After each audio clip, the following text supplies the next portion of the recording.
Hello दोस्तों, आज हम पढ़ेंगे बीएड सेकेंड ईयर का मोस्ट इम्पोर्टेंट टॉपिक जो कि 2020, 2021 और 2022 में आया है। यदि आप हमारे चैनल पर नए हो तो लाइक करो, शेयर करो एंड सब्सक्राइब करो ताकि आने वाली सभी वीडियोस आपके पास पहले पहुँचें। ये वैसे तो सीसीएस यूनिवर्सिटी वाले स्टूडेंट के लिए इम्पोर्टेंट है क्योंकि सीसीएस यूनिवर्सिटी में 2022 में आया है। यदि आप अदर यूनिवर्सिटी के हो तो उसके लिए भी इम्पोर्टेंट है यदि आपके टॉपिक में है ये सब। तो देखते हैं आज का most important topic. Gandhi ji की नई तालीम के प्रतिमान की विस्तृत व्याख्या कीजिए। नई तालीम, उत्तर में देखते हैं नई तालीम गांधी जी का शिक्षण प्रतिमान, उद्देश्य, संरचना, सामाजिक प्रणाली, मूल्यांकन प्रणाली, यानी जो गांधी जी का शिक्षण प्रतिमान है नई तालीम, उसमें ये टॉपिक है उद्देश्य, संरचना, सामाजिक प्रणाली, मूल्यांकन प्रणाली। देखते हैं आगे। गांधी जी ने अपनी शिक्षा के निम्न उद्देश्य निर्धारित किए हैं। पहला पॉइंट है इसमें शारीरिक विकास का उद्देश्य। बालक अथवा व्यक्ति, यानी जो बालक या व्यक्ति का शारीरिक विकास सबसे पहले आवश्यक है, क्योंकि मानव जीवन से सभी जो मानव जीवन है उस मानव जीवन के सभी उद्देश्यों की प्राप्ति इस शरीर के द्वारा ही होती है। यानी इसमें कहा गया है कि जो शारीरिक विकास का उद्देश्य है, या बालक हो या व्यक्ति जो भी हो, शारीरिक विकास सबसे पहले आवश्यक है, क्योंकि मानव जीवन के जो भी जितने भी उद्देश्य हैं सभी जितने भी प्राप्त करने हैं वो शरीर के द्वारा ही प्राप्त होते हैं। दूसरा पॉइंट है मानसिक एवं बौद्धिक विकास का उद्देश्य। मानसिक यानी मस्तिष्क से संबंधित, बौद्धिक विकास का उद्देश्य। मन और आत्मा के विकास के लिए शिक्षा की आवश्यकता होती है। मन हो या आत्मा हो, इन दोनों के विकास के लिए किसकी शिक्षा यानी एजुकेशन की आवश्यकता होती है। तीसरा पॉइंट है व्यक्तिगत एवं सामाजिक विकास का उद्देश्य। व्यक्तिगत इससे जो भी है व्यक्तिगत यानी पर्सनल एंड सामाजिक विकास का उद्देश्य। गांधी जी ने माना है व्यक्तिगत विकास का उच्चतम रूप आत्मिक विकास है। कैसा आत्मिक विकास है उच्चतम रूप व्यक्तिगत विकास का, और आत्मिक विकास के लिए मनुष्य का सामाजिक विकास जरूरी है। यानी आत्मिक विकास है तभी हो सकता है, यानी जो आत्मिक विकास के लिए मनुष्य का सामाजिक विकास जरूरी है। चौथा पॉइंट है नैतिक व चारित्रिक विकास का उद्देश्य। नैतिक यानी सत्य असत्य, सही गलत, नैतिक अंतर्गत चारित्रिक विकास का उद्देश्य। गांधी जी के अनुसार सभी प्रकार के ज्ञान का उद्देश्य, जो गांधी जी हैं उनके अनुसार सभी प्रकार के ज्ञान का उद्देश्य उत्तम चरित्र का निर्माण करना, यानी उत्तम चरित्र का निर्माण होना चाहिए।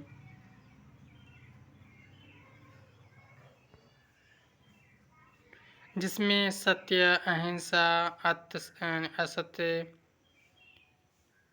अपरिग्रह, ब्रह्मचर्य तथा निर्भयता जैसे गुण विद्वान होते हैं।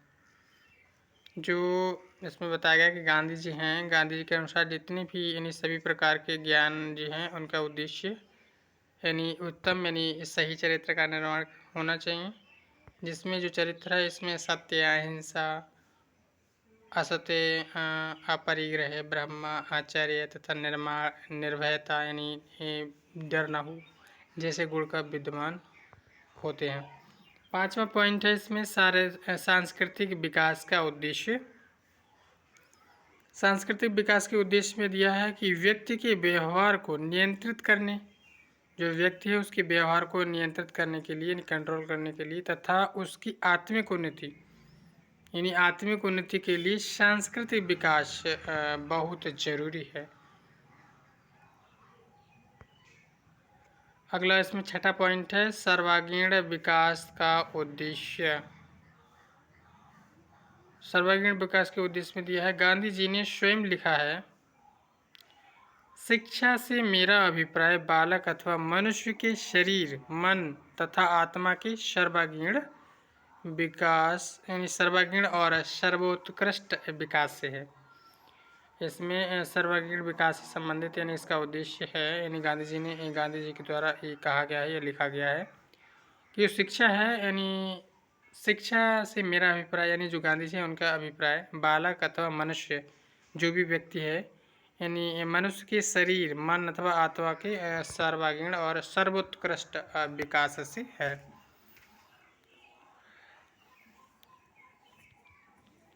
सर्वांगीण यानी पूरा विकास हो और सर्वोत्कृष्ट यानी जितना हो अच्छा विकास हो। और सातवां पॉइंट है आत्मनिर्भरता का उद्देश्य। आत्मनिर्भरता यानी इसमें गांधी जी चाहते थे कि प्रत्येक व्यक्ति यानी जो भी व्यक्ति हैं सभी व्यक्ति, हर व्यक्ति यानी प्रत्येक व्यक्ति बालक आत्मनिर्भर हो, जितने भी व्यक्ति उनके बच्चे जो होते हैं आत्मनिर्भर हों, उसे आर्थिक अभाव से मुक्ति मिले। आर्थिक यानी जो धन पैसा किसी तरह की दिक्कत है उससे आर्थिक अभाव से मुक्ति मिले। और इसीलिए उन्होंने कहा यानी गांधी जी ने कहा कि बेसिक शिक्षा यानी बुनियादी शिक्षा, बेसिक शिक्षा के द्वारा बच्चों को कम से कम अपनी आज जो जीविका है यानी बेसिक शिक्षा के द्वारा अपनी जीविका यानी कमाने योग्य बनाना चाहिए। इस तरीके की यानी योग्यता हो स्टूडेंट में हो या बच्चे में विकसित की जाए कि वो अपनी जीविका कमा सके, यानी बेसिक शिक्षा इस तरीके की हो। आठवां पॉइंट है आध्यात्मिक विकास का उद्देश्य। सविद्या या विमुक्ति गांधी जी का आदर्श था, यानी जी शब्द जो है गांधी जी का आदर्श था। गांधी जी ने कहा कि हमें सच्ची शिक्षा मोक्ष की प्राप्ति कराती है, मोक्ष की प्राप्ति कराती है। आध्यात्मिक विकास का उद्देश्य है। और शिक्षा का सर्वोत्कृष्ट उद्देश्य, सबसे ऊंचा उद्देश्य शिक्षा का सत्य अथवा ईश्वर की प्राप्ति अर्थात आत्मानुभूति को गांधी जी ने शिक्षा का सर्वोत्कृष्ट उद्देश्य माना।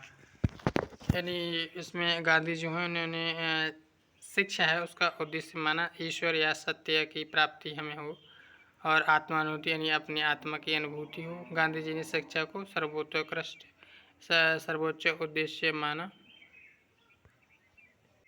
आगे इसमें देखते हैं गांधी जी ने इन उद्देश्यों की प्राप्ति के लिए निम्न कार्यदिशा निर्धारित की। जो कार्यदिशा हैं वो निर्धारित की। देखते हैं इसमें पहला पॉइंट, गांधी जी ने सत्य, अहिंसा, निर्भयता, सत्याग्रह एवं ब्रह्मचर्य के पालन से उपरोक्त यानी ऊपर दिए हुए सभी जो उद्देश्य हैं उपरोक्त उद्देश्यों की प्राप्ति के विषय में अपने विचार नई तालीम में रखे हैं। नई तालीम में रखें, देखते कौन से विचार हैं। इसमें पहला यानी ए पॉइंट है सत्य, यानी गांधी जी ने सत्य को ईश्वर प्राप्ति का सर्वोत्कृष्ट यानी सर्वोत्तम साधन माना है। यानी जो गांधी जी हैं उन्होंने सत्य को ईश्वर प्राप्ति का सर्वोत्तम साधन माना। और जो गांधी जी हैं यानी भी कहते हैं कि सत्य ही ईश्वर है, यानी सत्य ही ईश्वर है, सत्य के साथ ही शिवम और सुंदरम है। अतः हमें मन, वचन व कर्म से सत्य का प्रयोग करना चाहिए।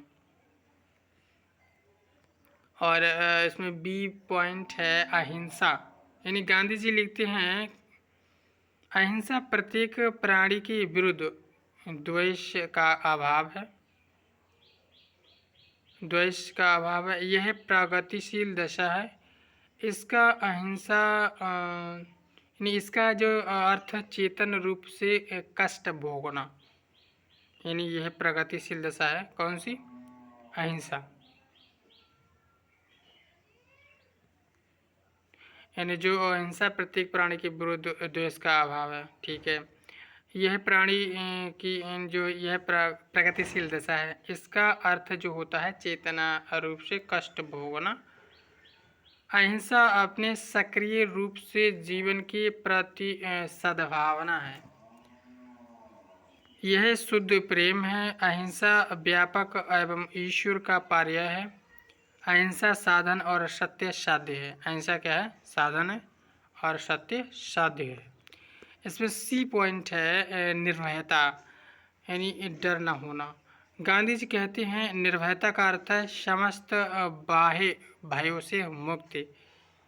जितने भी डर होते हैं उनसे सभी से मुक्ति। जैसे बीमारी का भय, शारीरिक चोट तथा मृत्यु का भय, संपत्ति विहीन होने का भय, यानी संपत्ति विहीन, यानी इसका मतलब संपत्ति हमारे पास ना रहे। जो संपत्ति है, संपत्ति विहीन होने का भय यानी डर। जिसके पास संपत्ति होती है उसके पास संपत्ति ना रहे, उसके होने का डर। संपत्ति विहीन होने का डर। अपने प्रिय जन की मृत्यु का भय, यानी कोई व्यक्ति जिसका प्रिय होता है उसकी मृत्यु का भय। प्रतिष्ठा खोने का भय, अनुचित कार्य करने का भय, यानी गलत कार्य करने का भय इत्यादि। बिना निर्भयता सत्य व अहिंसा का पालन करना असंभव है, यानी बिना निर्भयता ने बिना डरे सत्य व अहिंसा का पालन करना असंभव है। इसमें डी पॉइंट है सत्याग्रह। गांधी जी सत्य की प्राप्ति के लिए सत्याग्रह की बात करते हैं। जो गांधी जी हैं, फिर इसमें आगे दिया है उनका सत्याग्रह, यानी गांधी जी का सत्याग्रह गीता के कर्म योग पर आधारित है। जो गीता है उसके कर्म योग पर आधारित है। ई पॉइंट है ब्रह्मचर्य। ब्रह्मचर्य यानी इंद्रिय निग्रह द्वारा मन को अपने बस में करके मनसा वाचा कर्मणा ब्रह्मचर्य का पालन करना। इसमें अगला पॉइंट दूसरा है भेदभाव रहित समाज की कल्पना। गांधी जी ने ऐसे समाज की कल्पना की जहां उच्च यानी ऊंच नीच का भाव ना हो, छुआछूत ना हो, सभी समान हो, सभी प्रेम से रहें, स्त्री व पुरुष को बराबर अधिकार मिले। इसमें तीसरा पॉइंट है श्रम की महत्ता। गांधी जी श्रम के उपासक थे, इसीलिए उन्होंने हस्तशिल्प, हस्तकारी, बड़ा यानी कढ़ाई, बुनाई, पुताई, रंगा, रसोई, बागवानी, लकड़ी का काम, मिट्टी का काम, फर्नीचर, कुटीर उद्योग, धंधों, कृषि को अपने पाठ्यक्रम का हिस्सा बनाया। जो भी मतलब गांधी जी हैं उन्होंने आप वो किसके श्रम के उपासक थे? काम करने के उपासक। और उन्होंने कृषि को अपने पाठ्यक्रम का हिस्सा बनाया, यानी बहुत सी चीज़ें हैं जैसे हस्तशिल्प, दस्तकारी, कढ़ाई, बुनाई, इन सभी को अपने पाठ्यक्रम का हिस्सा बनाया। चौथा पॉइंट है शिक्षा हस्तकला क्राफ्ट पर आधारित हो। सभी विषयों की शिक्षा, चाहे वह इतिहास हो या भूगोल, गणित हो या भाषा विज्ञान हो या कला, किसी न किसी हस्तकला से संबंधित करके ही दी जानी चाहिए। यानी जो शिक्षा होती है किसी न किसी रूप में हस्तकला से संबंधित होनी चाहिए, हस्तकला से संबंधित करके ही दी जानी चाहिए, चाहे भूगोल हो, गणित हो, भाषा हो, विज्ञान हो या कला हो, जो भी हो। फिलहाल पांचवा पॉइंट आगे है मातृभाषा के माध्यम से शिक्षा। इसमें मातृभाषा से जो मातृभाषा इसके माध्यम से शिक्षा, यानी बच्चों को अपनी मातृभाषा के माध्यम से ही शिक्षा दी जानी चाहिए। जो भी बच्चे होते हैं उनको मातृभाषा के माध्यम से शिक्षा देनी चाहिए। अगला इसमें छठा पॉइंट है सारे देश में 7 से 14 वर्ष तक के बच्चों के लिए निःशुल्क व अनिवार्य शिक्षा की व्यवस्था होनी चाहिए। आगे इसमें दिया है 7वां पॉइंट आगे दिया है शिक्षा भारतीय संस्कृति के अनुकूल हो।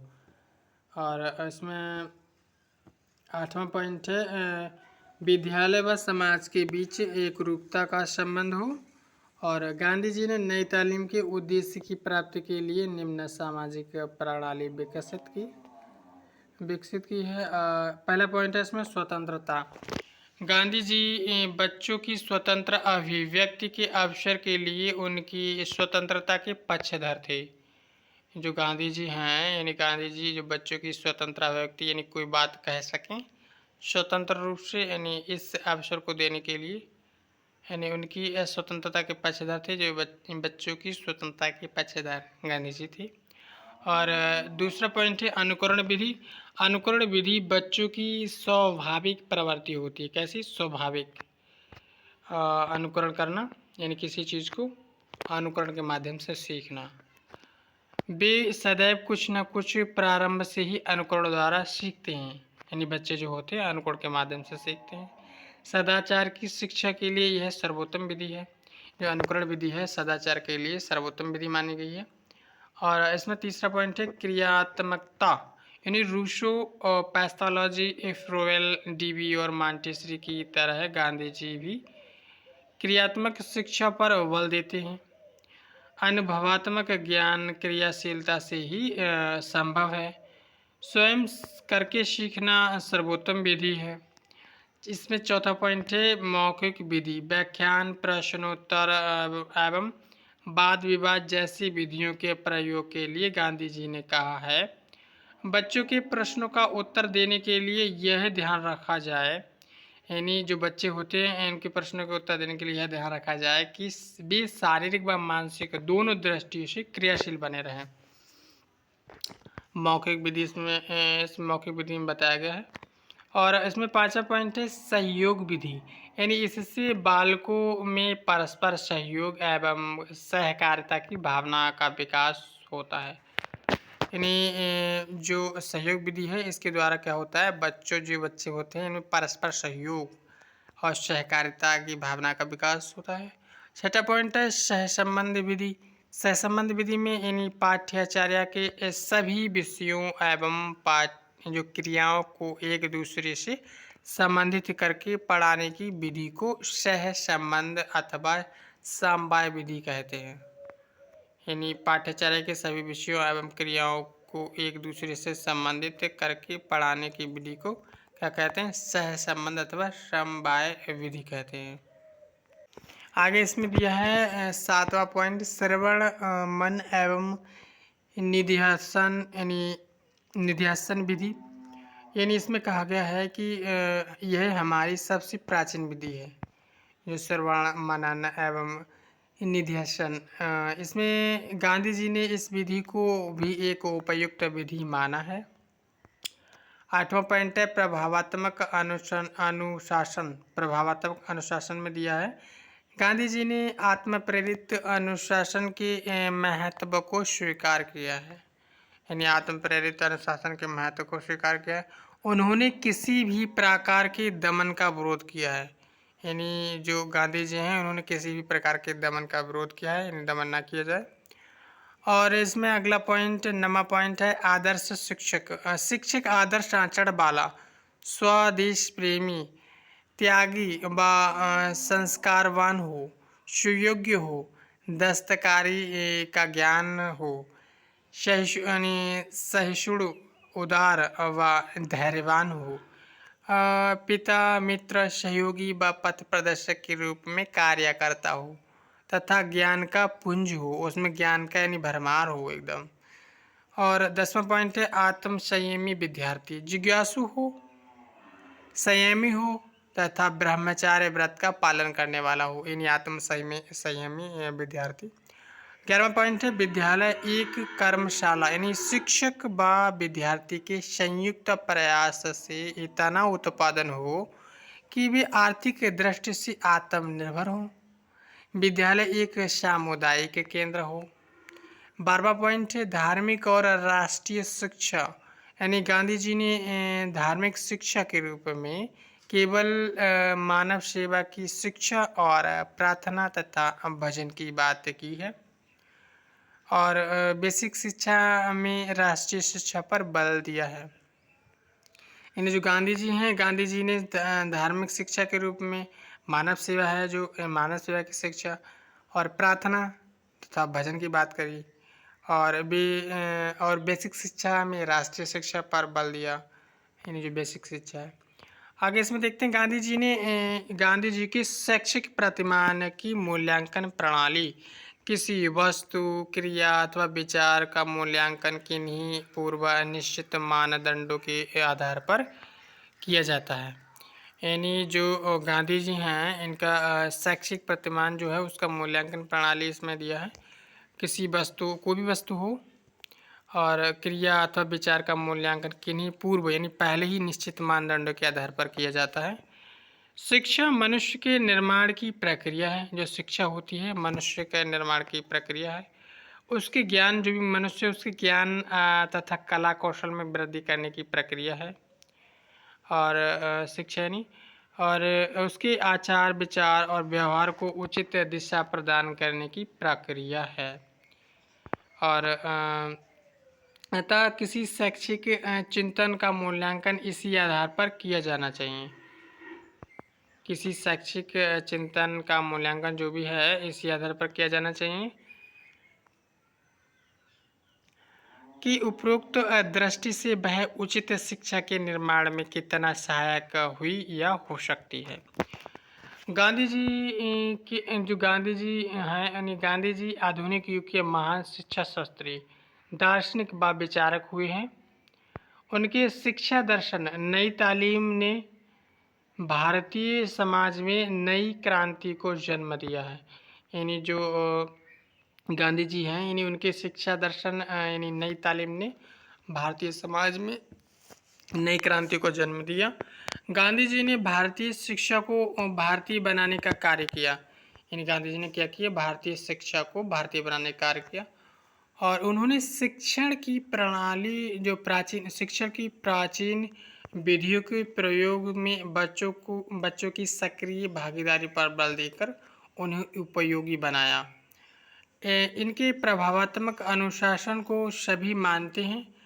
आदर्श शिक्षक की विचारधारा तथा शिक्षार्थी के जिज्ञासु होने और ब्रह्मचर्य पालन के उपदेश की महत्ता भी सभी शिक्षार्थी स्वीकार करते हैं। विद्यालयों को सामुदायिक केंद्रों के रूप में विकसित करने की बात पर भी सभी सहमत हैं। सभी जो गांधी जी ने व्यक्ति के सर्वांगीण विकास पर बल दिया। गांधी जी ने व्यक्ति के सर्वांगीण विकास पर बल दिया तथा बालकों की आत्मनिर्भरता का लक्ष्य सामने रखकर बुनियादी शिक्षा की योजना को मूर्त रूप देने का प्रयास किया। जो गांधी जी हैं, गांधी जी ने क्या किया है कि जो व्यक्ति के सर्वांगीण विकास पर बल दिया और बालकों की आत्मनिर्भरता यानी आत्मनिर्भरता का लक्ष्य सामने रखकर बुनियादी शिक्षा की योजना को मूर्त रूप, कॉन्क्रीटिव रूप यानी रूप देने का प्रयास किया। गांधी जी के वर्ग विभेद की समाप्ति, श्रम का महत्व समझने, उनकी जन जन की शिक्षा तथा स्त्री शिक्षा के विचारों और कार्यों का हमारे देश सदैव ऋणी रहेगा। गांधी जी का दर्शन विशुद्ध रूप से भारतीय दर्शन है। कैसा भारतीय दर्शन? गांधी जी ने मनुष्य के शरीर, मन व आत्मा के विकास पर समान बल दिया है और सत्य एवं अहिंसा पर आधारित हो। यानी जो गांधी जी हैं, गांधी जी ने मनुष्य के शरीर, मन, आत्मा के विकास पर समान रूप से बल दिया और सत्य एवं अहिंसा पर आधारित जो नई तालीम की योजना प्रस्तुत की है वह वास्तव में भारतीय दर्शन की पृष्ठभूमि पर ही तैयार है और आज भी प्रासंगिक है। कुछ विद्वानों ने गांधी जी की शिक्षा योजना के कतिपय दोष भी गिनाए हैं, जैसे कि यह एक अपूर्ण, अनुपयुक्त और कच्चे माल की बर्बादी है। लेकिन कतिपय सीमाओं के बावजूद भी गांधी जी की नई तालीम का प्रतिमान बालकों को आत्मनिर्भर बनाकर उन्हें व्यवहारिक जीवन के लिए तैयार करता है।